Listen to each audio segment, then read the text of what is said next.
오늘 말씀의 제목이 성도의 클래스입니다. 클래스라고 하면 수준, 등급, 사전적 용어로 그러더라고요. 수준이나 등급. 그래서 성도의 수준이라고 하려다가 저거 수준이라는 말을 굉장히 좋아하거든요. 그래서 수준이라고 하려다가 좀 더 있어 보이게 하기 위해서 클래스라는 말을 한번 더 봤어요. 성도의 클래스, 성도의 클래스는 이 정도 돼야 된다.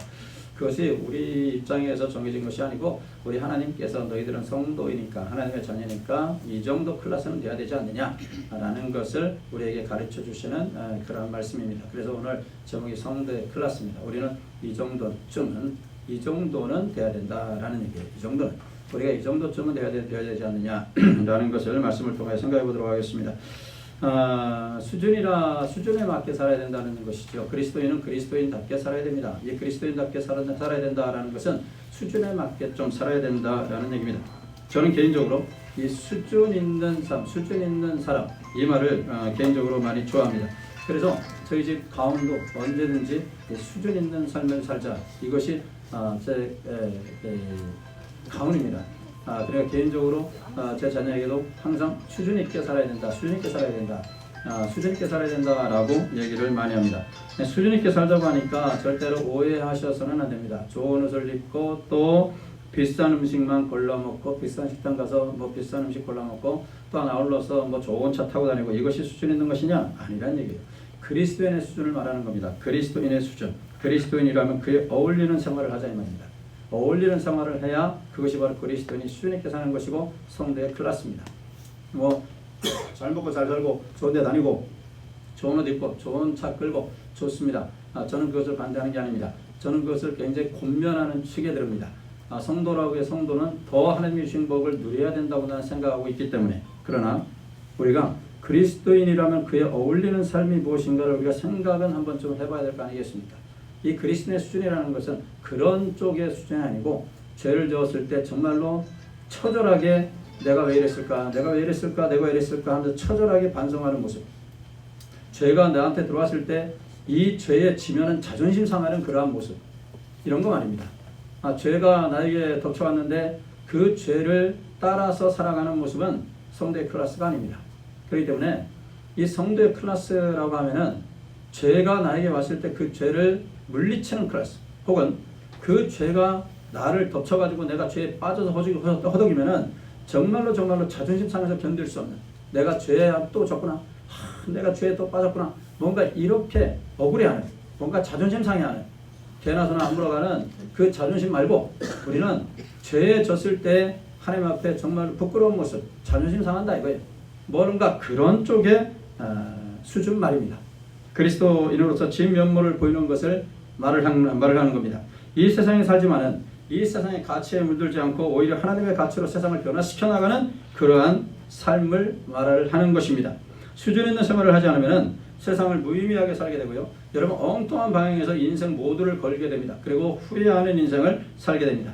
하나님께서 우리를 이 땅에 살게 하신 것은 여러분 무의미한 삶을 살지 말고 이 세상을 변화시키는 위대한 사명이 있기 때문에 우리를 지금 숨쉬고 살게 하는 것입니다. 이 세상의 문화적 가치를 변화시키고 하나님의 문화로 이 땅을 변화시켜 나가라는 겁니다. 하나님의 문화를 이 땅에 심어 나가라는 것입니다. 이것이 우리의 사명이라고 할 수 있습니다. 공의를 행하고 사람을 사랑하고 겸손하게 하나님과 동행하면서 일상생활 속에서 하나님의 나라를 구체적으로 실현해 나가는 것. 여러분 이것이 바로 우리의 사명이고 성도의 클래스입니다. 세상의 삶과 세상의 어떤 그 트렌드와 동화되는 것이 아니고, 세상에 흡수되어서 세상을 쫓아가고 세상에 질질 끌려가는 그러한 삶이 아니라 그리스도의 능력으로 세상을 이기면서 내가 속한 공동체를 변화시켜 나가는 겁니다. 여러분 우리가 내가 속한 공동체를 변화시켜 나간다니까 거창하게 생각하실 필요는 전혀 없습니다. 우리가 공동체, 내가 속한 공동체, 내가 지금 있는 가정 공동체, 내가 있는 가정 공동체가 하나님의 말씀으로 변화되어야 될 거 아니겠습니까? 그러면 내가 거기에 쓰임 받으면 내가 정말로 위대한 사명을 감당하고 있는 거예요. 내게 속한 가정 공동체를 변화시켜 나가야 됩니다. 내가 있는 가정 공동체가 예수님이 주인 되신 가정으로 만들어 나가야 됩니다. 이것이 우리의 사명입니다. 우리가 속한 직장 공동체를 변화시켜 나가야 됩니다.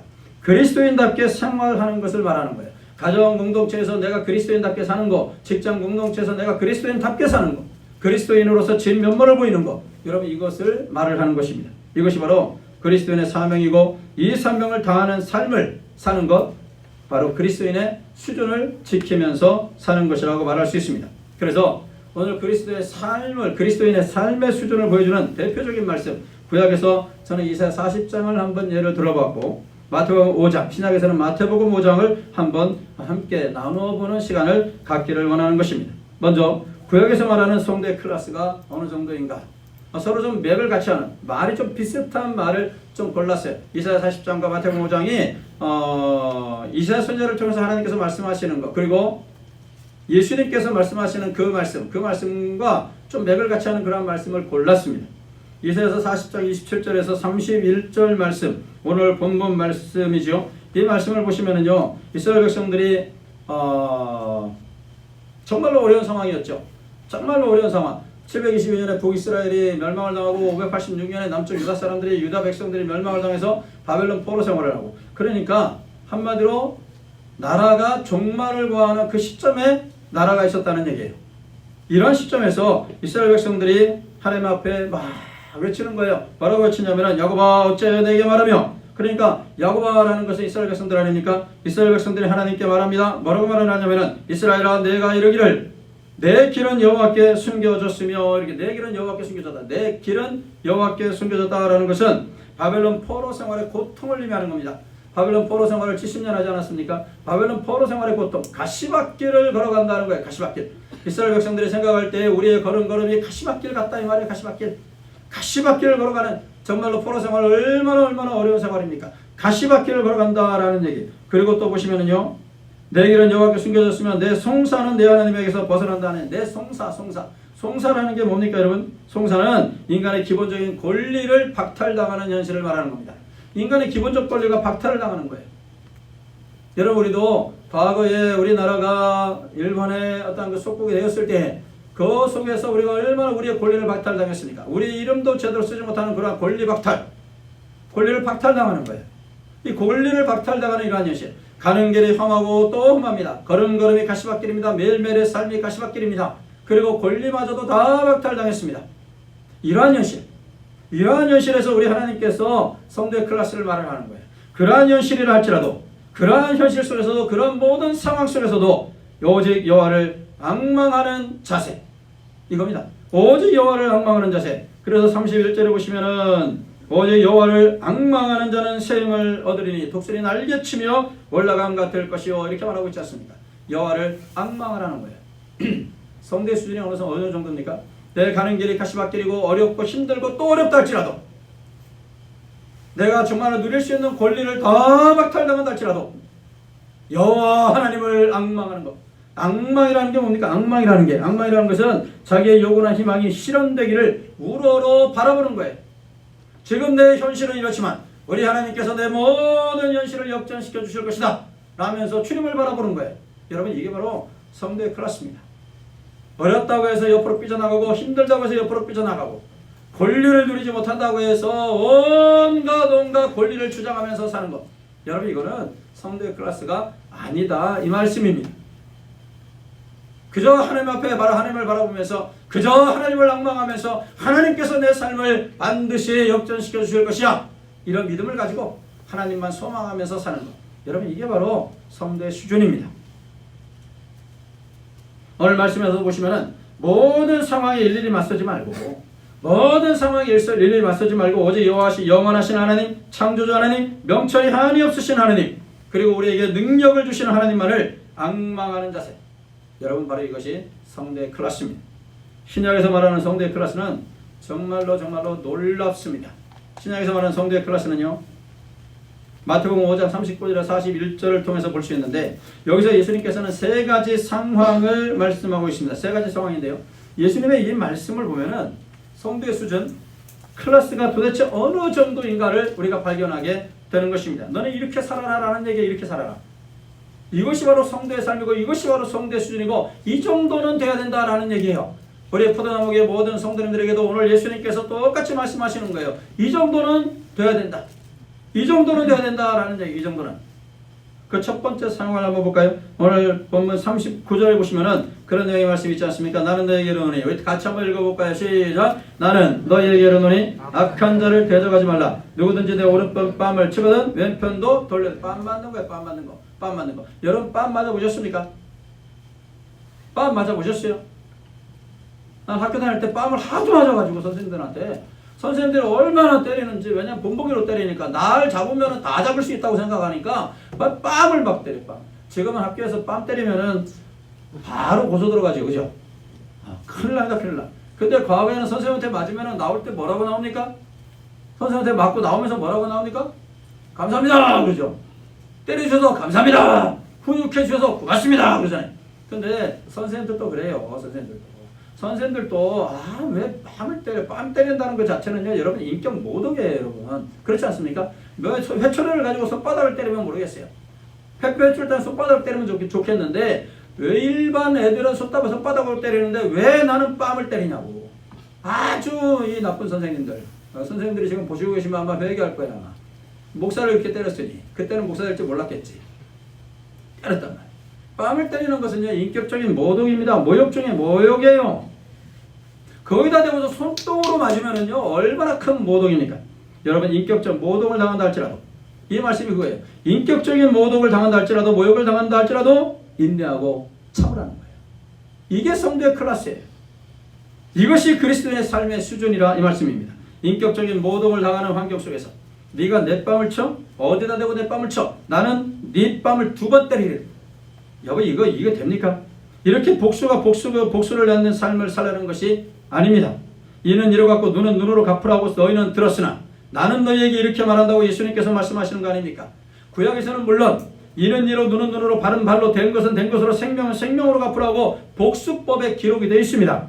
여러분 그대로 하라는 겁니까? 아니죠. 인간의 악함, 인간의 부패성을 우리 하나님께서 너무나 잘 아시기 때문에 최소한의 브레이크 장치를 걸어놓은 거예요. 제동 장치를 걸어놓은 거예요.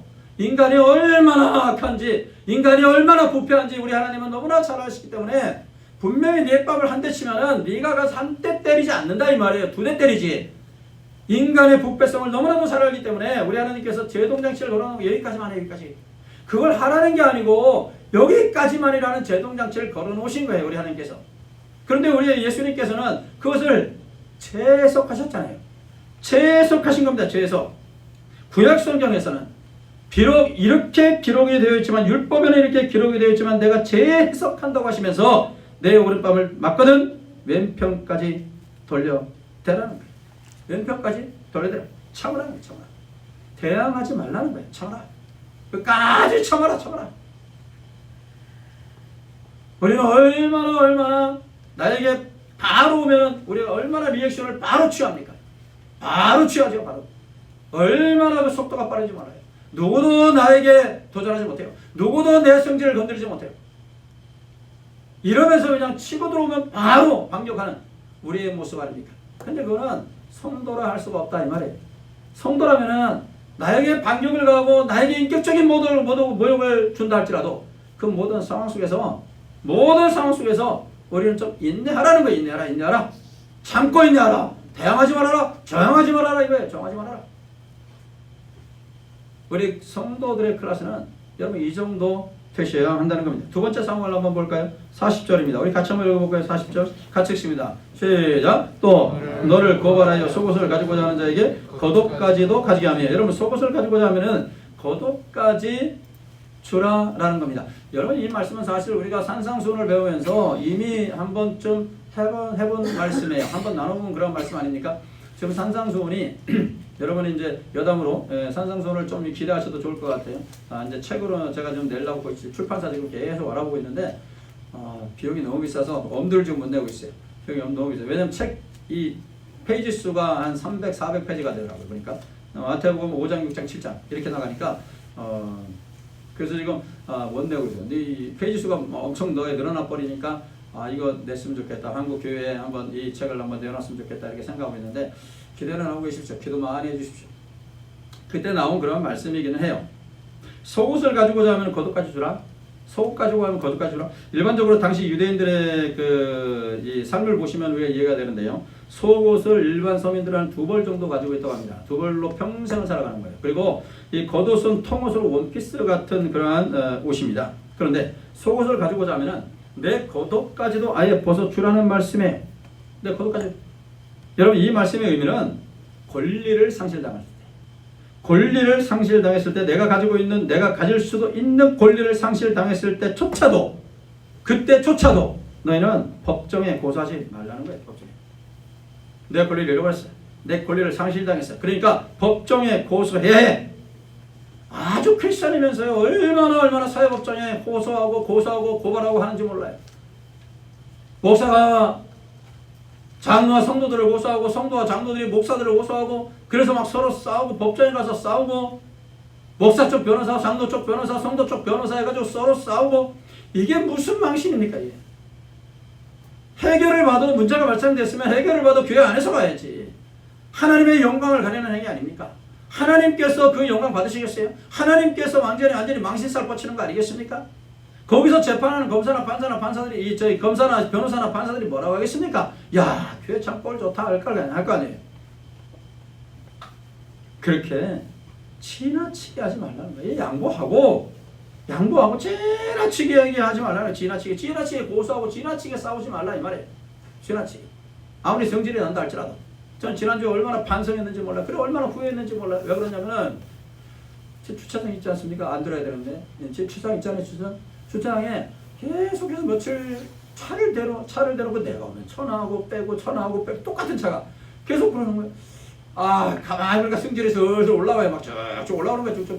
쭉쭉 올라와서 한번 전화를 딱 한 다음에 목소리 톤을 좀 이렇게 승질을 좀 잡으세요 했어요.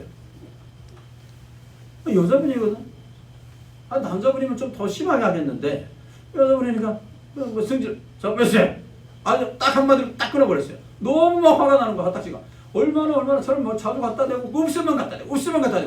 그래서 이 장면이 도대체 어디 사는 장면이 궁금해 죽겠단 말이야. 그래서 옆집에 살까봐 이거 어떻게 대적할 수도 없고 이거. 근데 그 착배서 이거 한 다음에 바로 또 후회했어요. 야, 좀 좋게 말할 걸. 분명히 저 사람이 내가 교회 사람인 걸 알고 목사라는 걸 빤히 알 텐데, 물론 생긴 건 목사같이 안 생겼을지라도 교회 주차장이 되니까 목사 같을, 혹시 목사 아닌가 이렇게 눈치챘을 수도 있는데 왜 그랬을까? 그런데 요 생각은 금방 나갔다가 저쪽 이제 의정부에 갔다가 바로 이렇게 오는데 또 전화한 거야. 하루에 2번을. 이거는 아니다 이거는. 그래서 바로 전화했어. 바로 전화해가지고 무슨 말 했냐면 계속 차 대시네요. 그랬어요. 계속 차 대시네요. 그래서 도대체 누군지 볼 봤어요. 어디서 내려오는지 이렇게. 아이고야. 그 말 하면서도 내가 얼마나 해야 되는지. 이 옆집 사장님 직원이야. 여직원 이 새로 뽑은 사람. 아이고, 그 사장님이 나와가지고서 이거 목사님 죄송합니다 하면서 막 아이고 이거 저희 직원이 몰라서 그런다고 죄송합니다 그러는데, 아이고, 그래서 내가 얼굴이 얼마나 뜨거운지. 야, 그러면서 내가 속으로 했어요. 네 목사 맞노 했어요.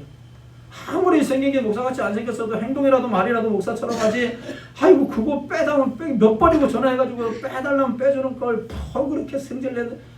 아휴.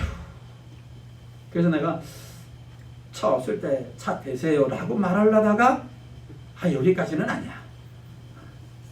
내 권리를, 여기 차 대는 건 내 권리예요. 우리 땅이니까 내 권리예요. 우리 교회 주차장이니까 내 권리예요.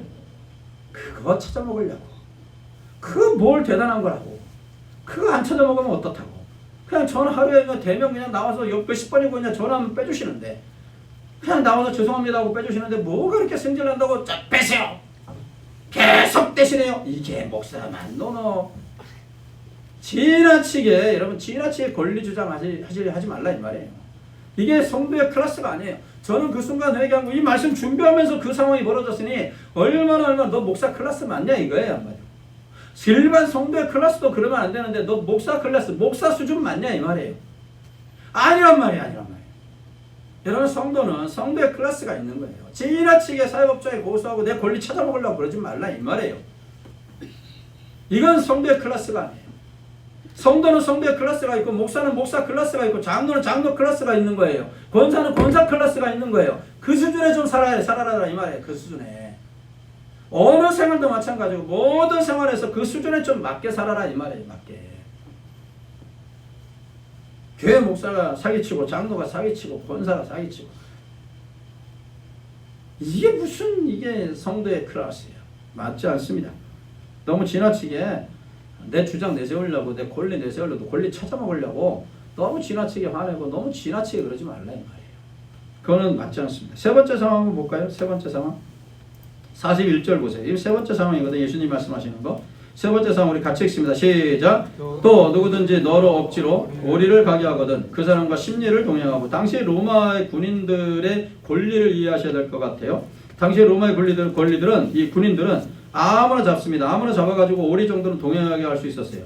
짐을 주고 가게 하는 권리가 있었습니다. 그래서 예수님께서 시몬을 받으시고 십자가 지시고 모진고통 당하시고 이렇게 나오셨을 때 그러는 시몬이 그 길을 이렇게 지나가다가 그 길을 지나가다가 걸리지 않았어요.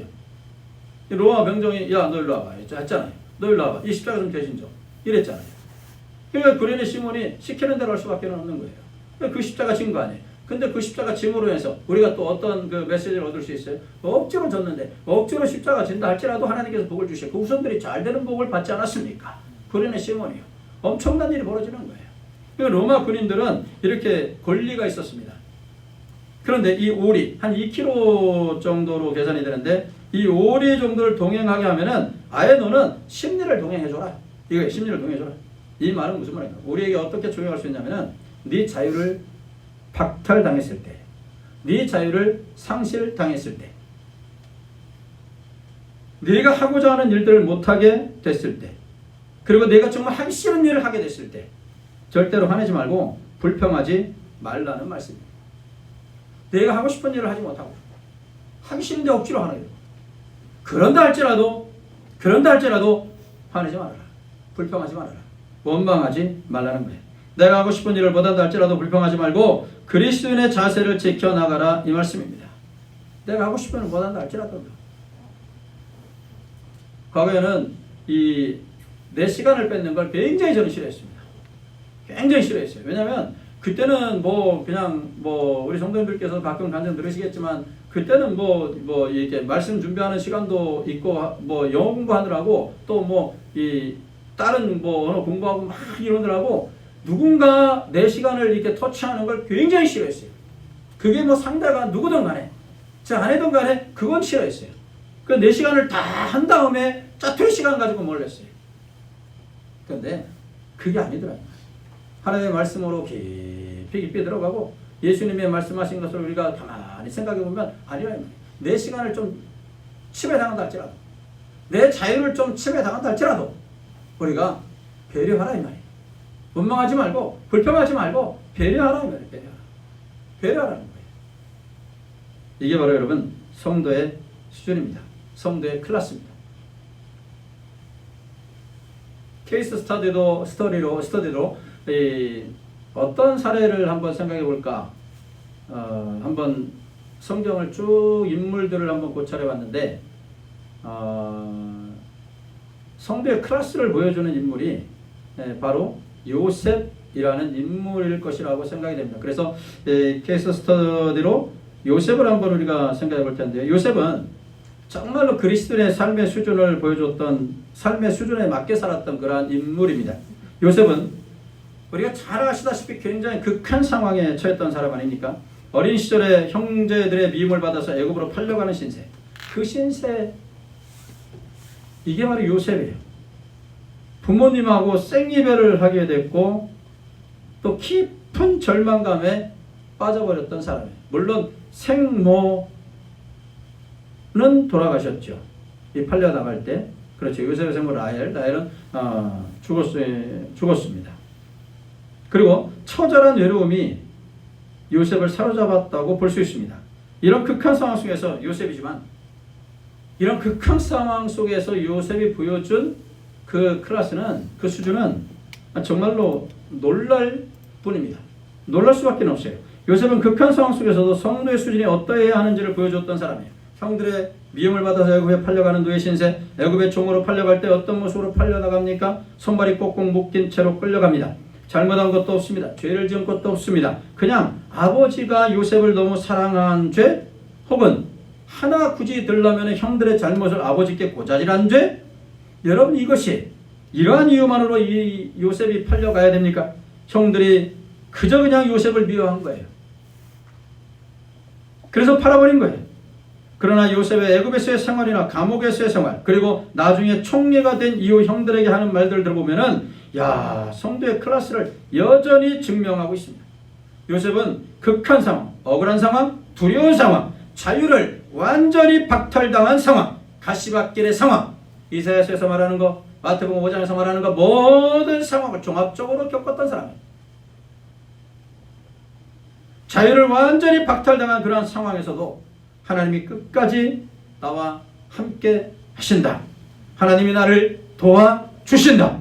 하나님이 모든 상황을 완전히 뒤집어 주실 것이라는 분명한 확신과 믿음을 가지고 있었습니다. 우리 하나님께서 나의 상황을 완전히 뒤집어 엎으시고 나와 함께 하셔서 모든 것을 극복하도록 반드시 나를 도와주시리라. 여러분, 이런 믿음이 요셉에게 있었다는 것입니다. 그러니까 요셉은 이런 극한 상황 속에서도 하나님이 나와 함께 하신다는 이 믿음을 결코 놓치지 않았다는 거예요. 여러분, 이것이 바로 다른 사람들과 다른, 정말로 클래스가 다른 그러한 삶이라고 말할 수가 있습니다. 극한 상황에 처하게 되면은 하나님이 어디 계시는가? 하나님이 나를 정말로 미워하시는 거 아닌가? 하나님께서 나에게 이런 일을 왜 주셨을까? 하면서 하나님을 원망하는 경우가 허다한데 말입니다.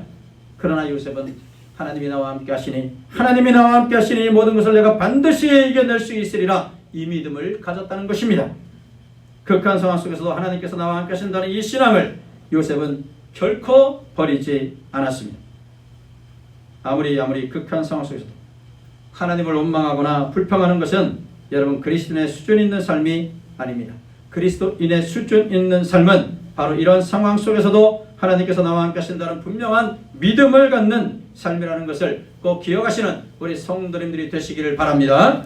그럼 클래스가 다른 삶을 살려면, 클래스가 다른 삶을 살려면 두 가지가 꼭 필요하다고 생각합니다. 하나는 하나님이 누구시냐, 하나님이 누구신가에 대한 분명한 이해와 신뢰가 있어야 한다는 겁니다. 여러분, 하나님이 누구신가에 대한 분명한 이해와 우리가 지식을 가지고 있어야 한다고 생각을 합니다. 하나님에 대한 이해와 지식이 없으면 우리가 하나님에 대해서 막연한 조직신학으로 교리적으로 말하면 막연한 신론을 가지고 있으면 우리가 신앙생활하기 굉장히 어렵습니다. 확신을 갖기가 굉장히 어려워요. 확신을 갖기가. 이사야 선지자를 통해서 하나님께서 말씀하시는 게 하나님 자신을 보여주는 거거든요. 그러니까 하나님에 대한 분명한 이해를 갖도록 이스라엘 백성들에게 전달해 주는 거예요.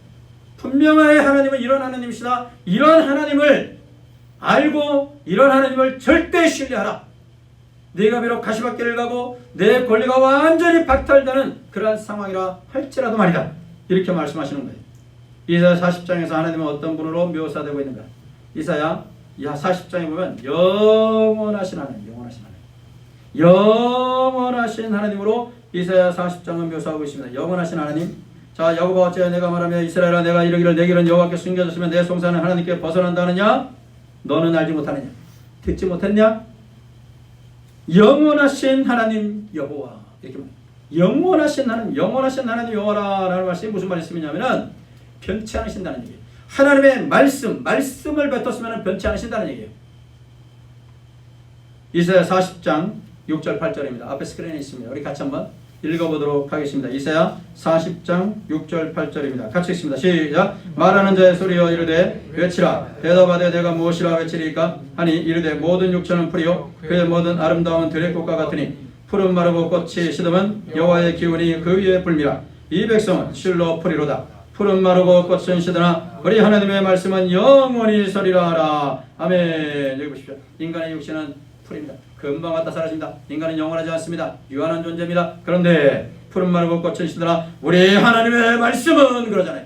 하나님의 말씀은 영원히 서리라. 우리 하나님께서 한번 말씀하시면은 그 말씀은 영원한 것입니다. 우리를 구원하시기로 약속하신 그 말씀 영원한 것입니다. 변치 않으십니다. 영원하신 하나님이라는 말씀이 그런 뜻이에요. 하나님은 이런 분이십니다. 이런 믿음에 대해 이런 하나님에 대한 분명한 이해와 신뢰, 믿음이 있어야 한다라는 얘기. 그 다음에 보시면은요, 이사야 40장, 그 다음에 보시면 영원하신 하나님, 이사야 40장 28절에 보시면 영원하신 하나님 여호와 그리고 땅끝까지 창조하시니라고, 땅끝까지 창조하시니, 땅끝까지 창조주 하나님을 지금 말하고 있는 건데, 이거는 뭐냐면은 구원 언약을, 한 번 맺은 구원 언약을 실현할 수 있는 능력의 하나님을 말하는 거예요. 하나님께서 말씀을 하셨어요. 그런데 그걸 이룰 만한 능력이 없다? 그런 하나님이 아니라 이 말이에요. 우리 하나님께서는 한번 말씀하신 것을 반드시 이룰 수 있는 전능하신 하나님이심을 믿으시기를 예수님의 이름으로 축복합니다. 이런 능력의 하나님이심. 그리고 또 계속 보시면은 능력의 땅끝까지 창조하시니 이는 피곤하지 않으시며 곤배하지 않으시며 명철이 한이 없으시며 말하기. 명철이 한이 없다. 명철이 한이 없다라는 것은 구원 언약을 실현할 수 있는 지혜를 가지신 분이라는 거예요. 지혜를.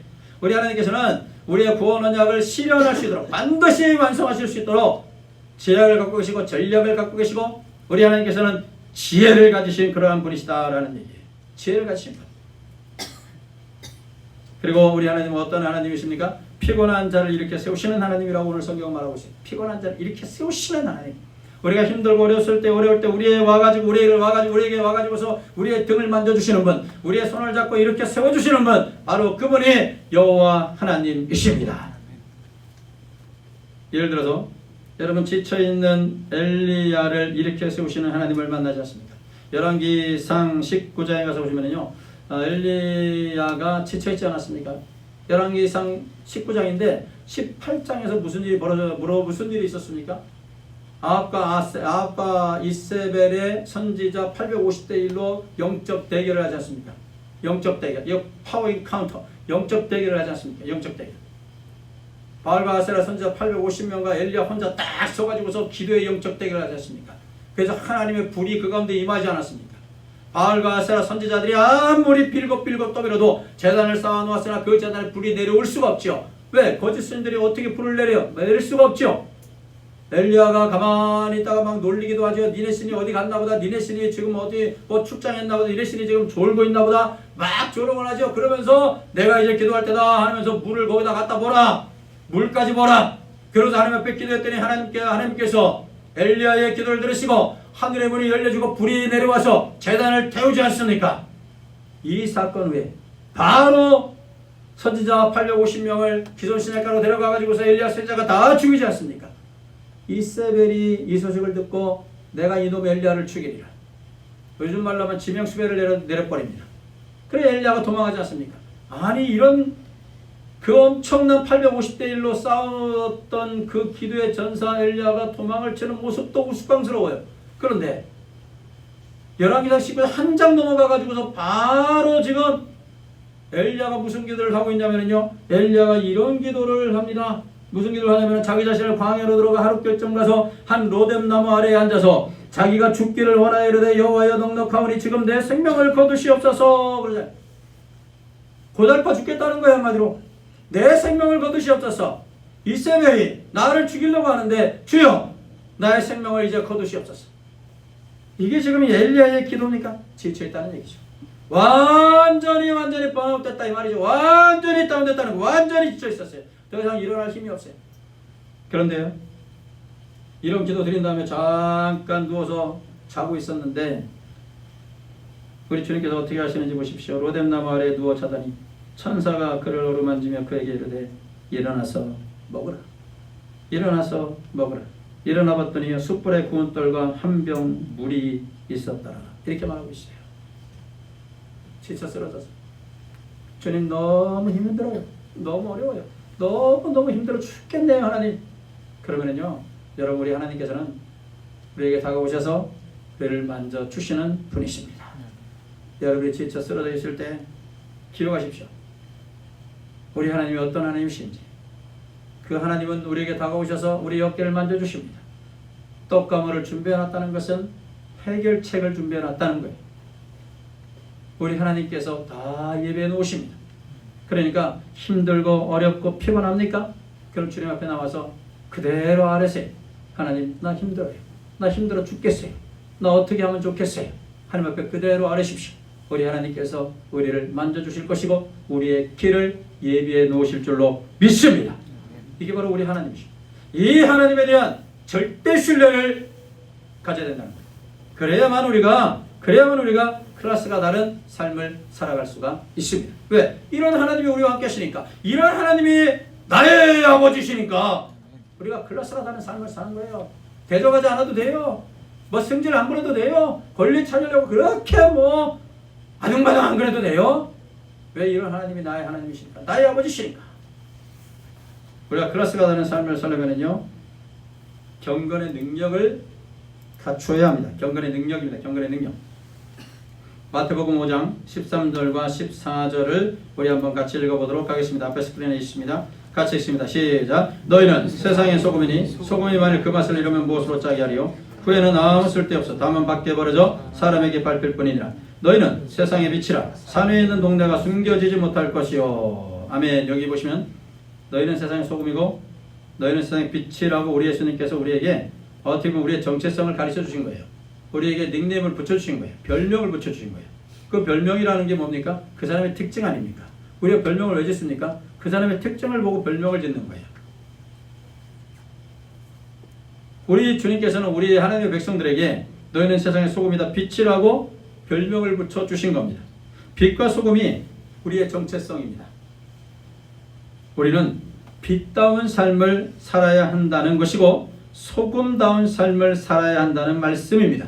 그리고 마태복음 5장을 쭉 보시면은요, 이 말씀을 하신 이후에 전개되는 말씀을 보셔야 되는데, 그 전개되는 말씀을 보시면 구체적으로 빛과 소금의 행동 지침이라고 말할 수 있어요.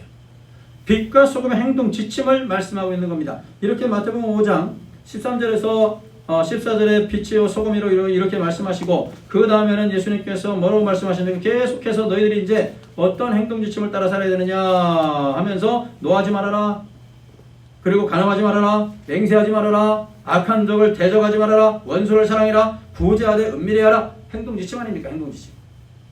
그러니까 빛이고 소금인 우리들은 어떻게 행동해야 되느냐라는 걸 보여주는 거예요. 행동 지침을 우리에게 보여주는 거예요. 이 행동 지침대로 사는 것이 그리스도인이 참으로 가져야 될 수준이라고 말하고 있는 것입니다. 빛을 비춰야 하는데 등만 가지고 있고 소금이긴 한데 그 역할을 하지 못하는 것, 여러분 이것은 경건의 모양만 있는 것이고 능력이 없는 겁니다. 경건하다라고 폼만 잡는 것이고 경건한 삶이 따라오지 않는 겁니다. 빛이고 소금이면 여러분 그에 맞는 행동이 나와야 능력 있는 사람이라고 할 수가 있습니다. 성도라는 경건한 이름만 가지고 있으면 안 됩니다. 목사라는 경건한 이름만 가지고 있으면 안 됩니다. 구체적인 삶이, 행동이 따라와야 한다는 것입니다. 디모데후서 3장 5절입니다. 우리 같이 한번 읽어보도록 할까요? 디모데후서 3장 5절입니다. 우리 같이 읽습니다. 시작. 경건의 모양은 있으나 경건의 능력은 부인하니 이 같은 자들에게서 내가 돌아서라. 경건의 모양만 갖고 그 경건의 능력은 없는 자, 네가 거기에서 그 사람들과 함께 어울리지 말라는 거예요. 어울리지 말아라. 이 사람들은 경건의 모양만 가지고 있는 사람들, 이 사람들이 누굽니까? 바로 디모데후서 3장 1절에서 4절까지의 내용인데 제가 한번 읽어드릴 테니까 한번 보십시오. 너는 이것을 알라. 말세에 고통하는 때가 이르리니 사람들이 자기를 사랑하며, 자, 경건의 모양만 갖고 있어요.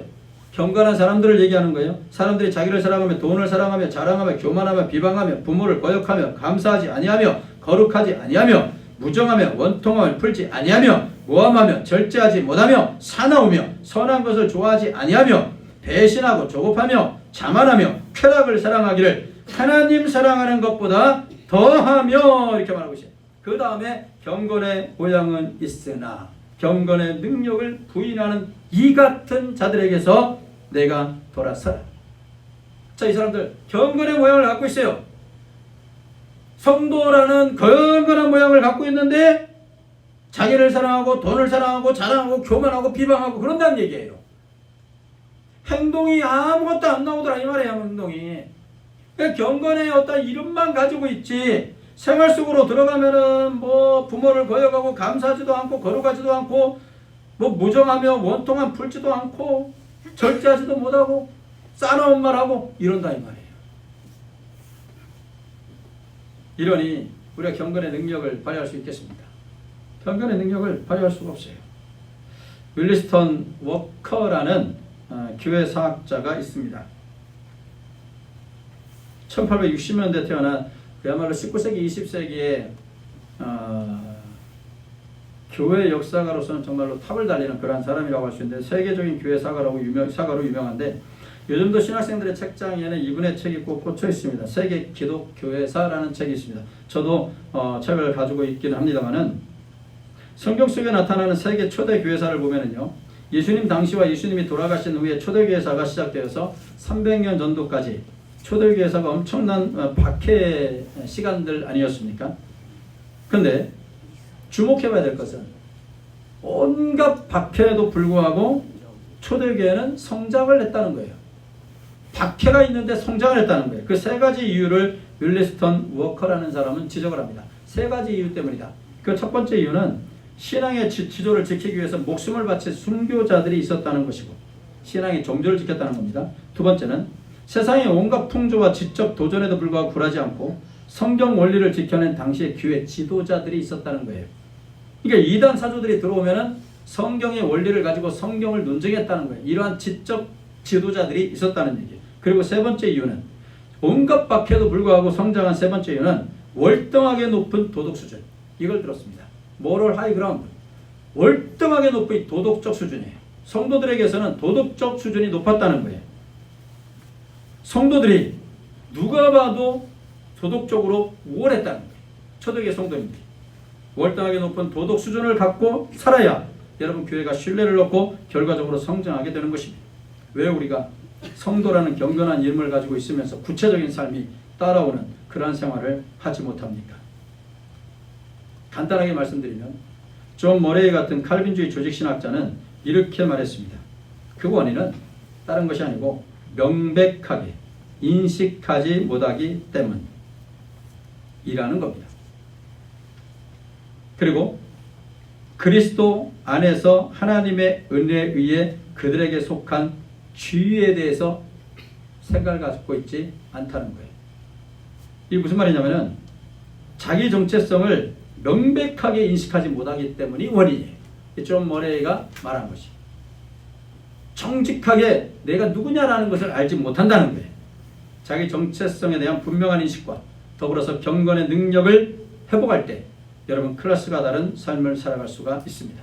사랑하시는 성도 여러분, 수준을 이제 높이셔야 됩니다. 클래스가 다른 삶을 사시기를 바랍니다. 고급 옷을 입고 고급 액세서리를 하는 그러한 수준 말고, 그러한 저급한 수준 말고 예수 그리스도를 믿는 제자답게 사는 그 수준 말입니다. 그 수준을 높여야 합니다. 주님이 제시하신 성도의 클래스 꼭 기억하시고 수준이 다른, 클래스가 다른 하나님의 자녀로 살아서 우리의 생활 현장 속에서 그리스도의 진면모를, 그리스도인으로서 진면모를 나타내며 보이시며 살아가시기를 예수님의 이름으로 축원합니다.